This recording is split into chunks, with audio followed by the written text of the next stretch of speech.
keturunan seorang pria yang meninggal karena racun yang dimulai 200 tahun sebelum ia lahir. Maksudnya itu pada 2 abad perkawinan sedara.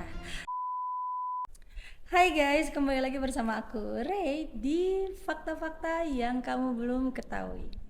Oke, kali ini aku akan ngebahas tentang incest. Oh iya, kalau misalkan kamu suka dengan konten aku, jangan lupa di like, share, dan subscribe biar aku juga semangat ngupload video yang berikutnya. Yuk, kita simak.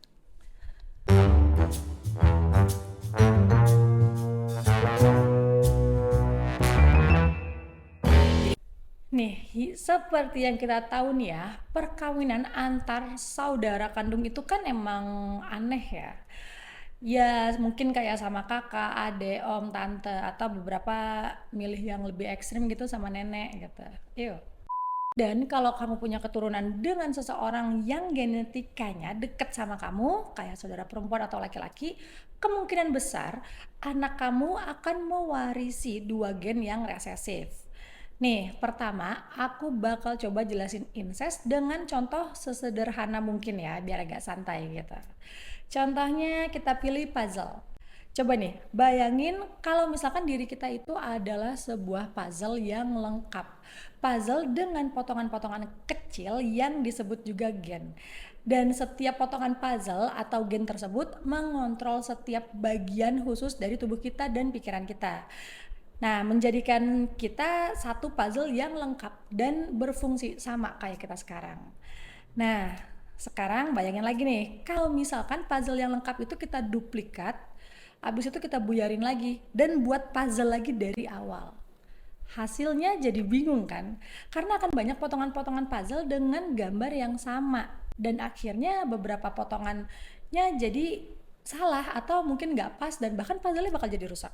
Jadi nggak bagus lah puzzle-nya. Nah, sama juga di dalam kehidupan nyata. Kalau 2 orang yang terlalu mirip secara gen seperti saudara kandung menikah dan memiliki anak, potongan-potongan gen tersebut jadinya nggak pas karena banyak potongan yang double. Dan ini bisa nyebabin anak-anak mereka punya masalah kesehatan fisik dan masalah lainnya. Sampai sini udah pada paham kan? Di zaman dulu, raja-raja dan beberapa bangsawan itu percaya kalau perkawinan sedara itu adalah sesuatu yang baik karena beberapa hal. Tujuan yang pertama adalah mereka percaya kalau perkawinan sedara itu menghasilkan keturunan yang super, yang berdarah murni dan gak ada campuran 100%. Tujuan yang kedua adalah untuk menjaga kekuasaan dan kekayaan keluarga mereka, jadi duitnya gak kemana-mana. Jadi keluarga dan kerajaan mereka jadinya makin terjaga. Jadinya banyak tuh zaman dulu selama beberapa generasi menikah sama sepupu pertama, adik, kakak, om, tante itu hal yang lumrah. Tapi apa jadinya di sini kalau misalkan potongan puzzle yang udah lengkap tersebut terus menerus diduplikasikan dan diacak-acak, dicampur aduk lagi sampai beratus-ratus kali. Bakal jadi apa nanti hasil akhir puzzle-nya? Sebenarnya nih ya, kalau misalkan kita bahas dalam sisi beberapa keagamaan, praktik menikah dengan sepupu pertama adalah hal yang nggak dilarang dan secara ilmiah juga ya nggak apa-apa. Nih ya, menikah dengan sepupu pertama itu mempunyai perbandingan tingkat kemungkinan mengidap penyakit hanya sebesar 4-7%.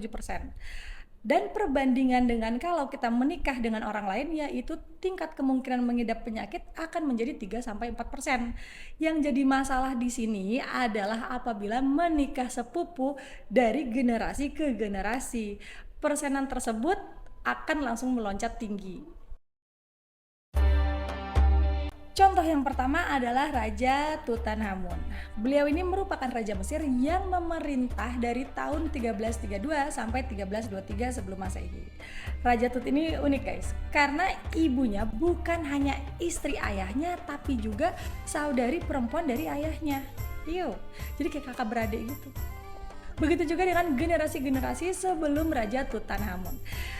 Banyak juga tuh generasi sebelum beliau lahir yang melakukan pernikahan sedara.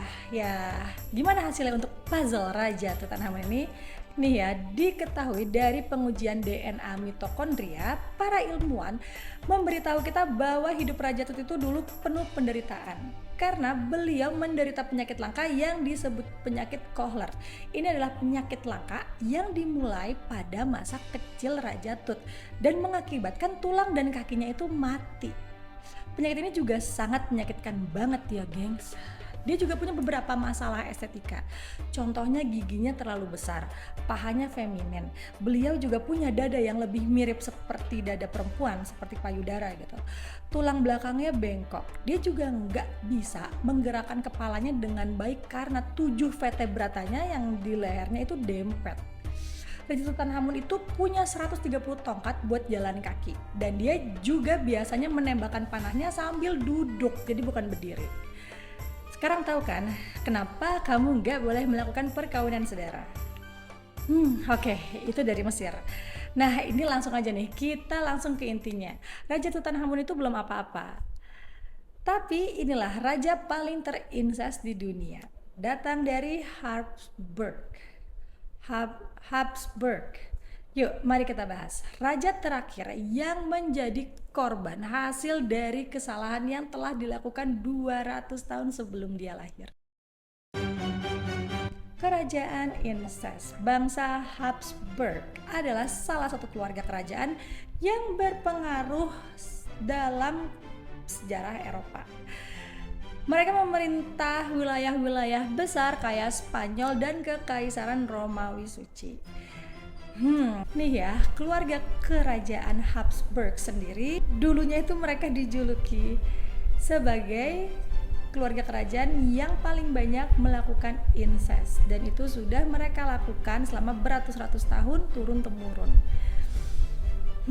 Aku ada susunan keluarga Habsburg, dan kalau misalkan ngeliat susunan di samping, kalian gak heran kan kenapa dari dulu juga ini keluarga kerajaan sudah disebut-sebut sebagai keluarga kerajaan terinses di dunia. Karena kalau misalkan kalian amatin nih di samping aku, bakal balik-balik ke situ-situ lagi. Jadi kayak tante nikah sama ponakan, om nikah sama ponakan, terus nikah lagi sama sepupu pertama, sepupu kedua, dan seterusnya. Nih ya, sejarawan zaman dulu itu nulis kalau misalkan Raja Charles ini adalah raja yang kurang menarik gitu. Nih, ketika dia baru lahir, gendernya itu, alat kelamin itu tidak dapat dipastikan. Walaupun dia dikasih ASI sampai umur 4 tahun, tapi dia baru bisa mulai jalan pas umurnya 6 tahun. Nah, pas usia ke 10 tahun, jangankan bisa baca sama nulis, dia baru bisa ngomong itu pas umur 10 tahun, dan itu pun masih terbata-bata.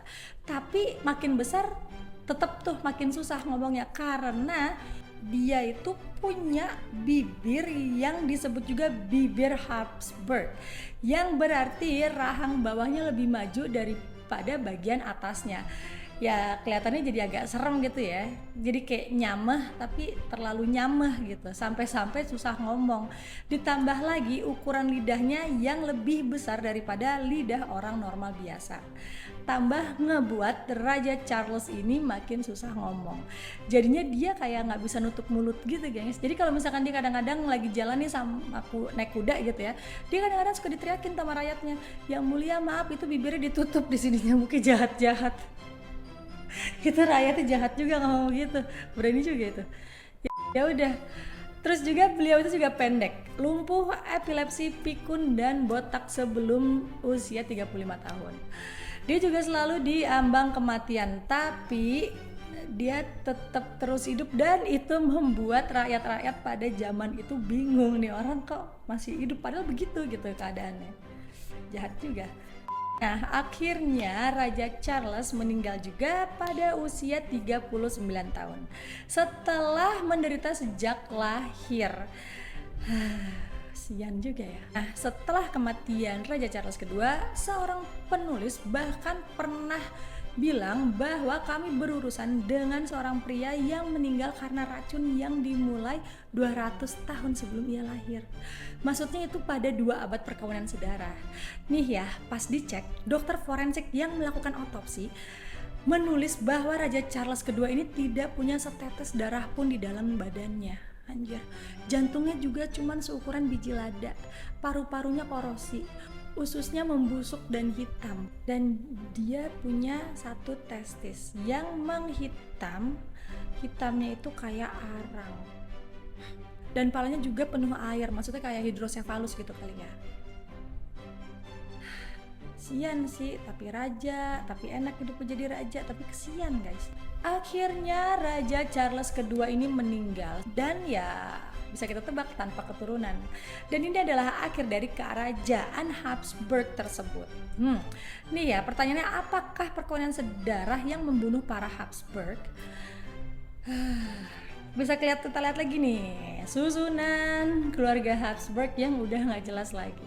Otopsi Raja Charles kedua dapat membantu menjelaskan juga kenapa Habsburg terakhir di Spanyol nggak pernah bisa memiliki keturunan.